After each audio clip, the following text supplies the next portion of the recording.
কিছুদিন আগে মেজাবিন চৌধুরী শোরুম উদ্বোধন করতে গিয়েছিলেন, পারেননি। এবার একই পরিস্থিতিতে পড়লেন চিত্রনায়িকা পরীমণি। শনিবার ২৫ জানুয়ারি টাঙ্গাইলের কালিহাতীতে হারল্যানের একটি শোরুম উদ্বোধনের কথা ছিল পরীমণির।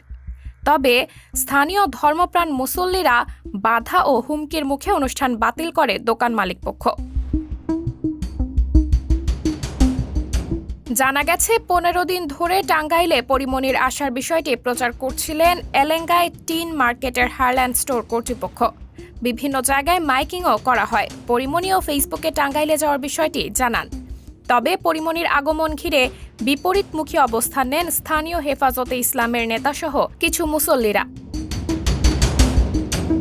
চিত্রনায়িকা দিয়ে শোরুম উদ্বোধনের অনুষ্ঠান বাতিলের ব্যাপারে থানা পুলিশ ও মালিক পক্ষের সঙ্গে কথা বলেন তারা।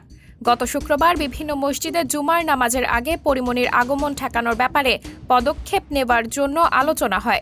এক পর্যায়ে শোরুম কর্তৃপক্ষ অনুষ্ঠানটি স্থগিত করতে বাধ্য হন। এ বিষয়ে শোরুমের মালিক মীর মাসুদ রানা বলেন, উদ্বোধনী অনুষ্ঠানে পরীমণির থাকার কথা ছিল। এখানে কিছু ঝামেলা হচ্ছিল। হেফাজতে ইসলামের নেতারা আন্দোলন করছিলেন। পরীমণি এলে নাকি রক্তের বন্যা বয়ে যাবে বলেও ঘোষণা দেন তারা। বিভিন্ন পরিস্থিতির কারণে থানা পুলিশ আমাদের শোরুম উদ্বোধন কার্যক্রম বন্ধ রাখতে বলেছে। তবে কোম্পানির সঙ্গে কথা বলে স্থানীয়দের প্রতি সম্মান জানিয়ে উদ্বোধনী অনুষ্ঠানটি স্থগিত করেছি। প্রথমে বাধার মুখে মেজাবিন, এবার পরীমণি। বিষয়টি ভাবিয়ে তুলেছে অভিনেত্রীকে। বিষয়টি নিয়ে জানতে চাইলে একরাশ হতাশা নিয়ে পরীমণি বলেন, পরাধীন মনে হচ্ছে নিজেকে। শিল্পীদের এত বাধা কেন আসবে? নিরাপত্তাহীন মনে হচ্ছে নিজেকে। দেশকে নিরাপদ নই কেন আমরা?